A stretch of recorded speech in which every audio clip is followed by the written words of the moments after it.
Car oui, François, Donald Trump est donc arrivé à ce sommet annuel de l'OTAN hier soir à La Haye. Et il faut le dire, le président américain a vraiment été accueilli en monarque. Absolument. Alors, dans les sommets de l'Alliance Atlantique, le président américain a toujours une place à part par rapport aux 31 autres chefs d'État qui la composent. Mais cette fois-ci, je dirais, c'est plus vrai que jamais.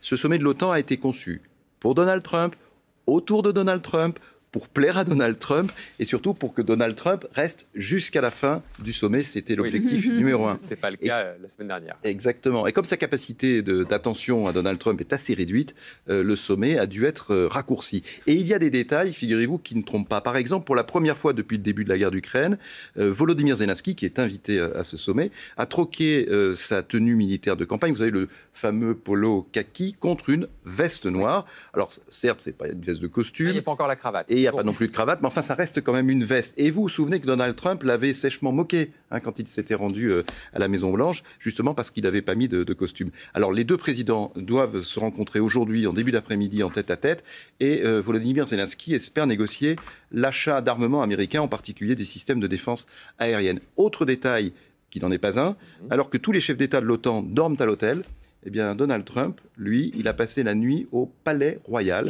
à La Haye. Et ce matin, au moment où nous parlons, eh bien, il est sûrement en train de prendre son petit déjeuner avec le roi Willem-Alexander des Pays-Bas. Donc, vous le voyez, ce sommet, c'est tapis rouge pour un Donald Trump en majesté. Oui, c'est vraiment effectivement Donald Trump traité comme un monarque, d'autant que le président américain arrive en Europe après ce succès militaire dans la guerre entre l'Iran et Israël. Absolument, il arrive à La Haye auréolé de cette victoire à propos du cessez-le-feu entre les deux pays et surtout, je dirais, après une opération militaire américaine sans précédent depuis 1991 et la première guerre d'Irak, donc un sommet militaire.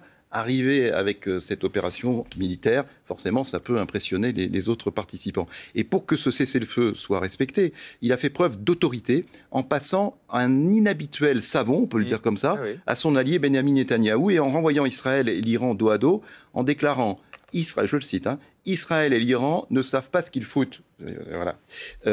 C'est exactement ce qu'il a dit. Et puis enfin, dans Air Force One qu'il menait à La Haye, Donald Trump est resté dans cette tonalité, disons, allez, assez peu élégante, en mettant en ligne une capture d'écran des SMS que lui avait envoyé Mark Rutte, qui est le patron de l'OTAN.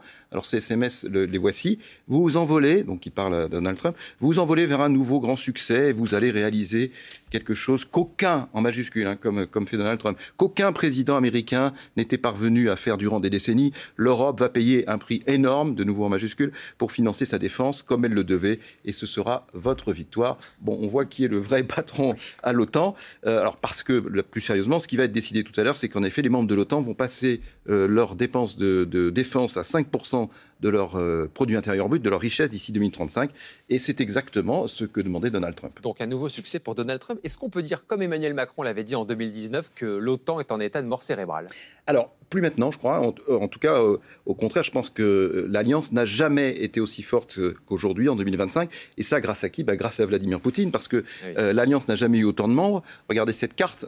Sur les 32 membres de l'OTAN, regardez, en bleu, on le voit bien, 30 sont européens, avec la Suède et la Finlande qui sont entrés tout récemment, moins de 2 ans. Ensuite, il y a ce qu'on appelle le pilier européen de l'OTAN, qui est en train de se réarmer puissamment, on vient de le dire, sous la pression conjointe, cette fois, j'ai envie de dire, de Vladimir Poutine et de Donald Trump. La seule inconnue, et elle est majeure, c'est que le président américain doute systématiquement et publiquement, ce qui est d'ailleurs plus grave, de l'article 5, qui est l'article de défense mutuelle entre les États membres. C'est important. Exactement. Et ça, pour l'OTAN, c'est plus qu'une faiblesse, c'est une véritable faille. L'édito international, le Focus, avec François Baudonnet sur ce sommet de l'OTAN qui se déroule jusqu'à ce soir à La Haye, aux Pays-Bas.